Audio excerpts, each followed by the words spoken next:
মিনিটও আমি থাকবো না তোমার বাড়িতে। তুমি থাকো একা, সভ্য লোক একটা। হ্যাঁ এই যেমন আছে যেমন আছে। আরে এরকম এরকম একটুখানি ব্যাপারে কেউ বাড়ি ছেড়ে যায় নাকি? আরে কথাটা শোনো। আমি চলে যাচ্ছি, তুমি থাকো একা। তুই থাক তোর বাবার কাছে, থাক। আমার সাথে আসছিস কেন? থাক তোর বাবা, তুই ঘরে যা, বাবার কাছে যা, একদম আসবি।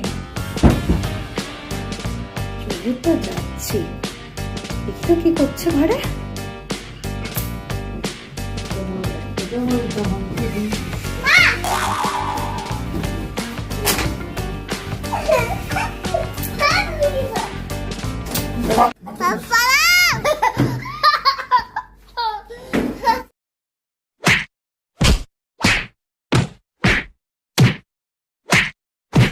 পৃথিবীর কেউ ভালো তো বাসে না।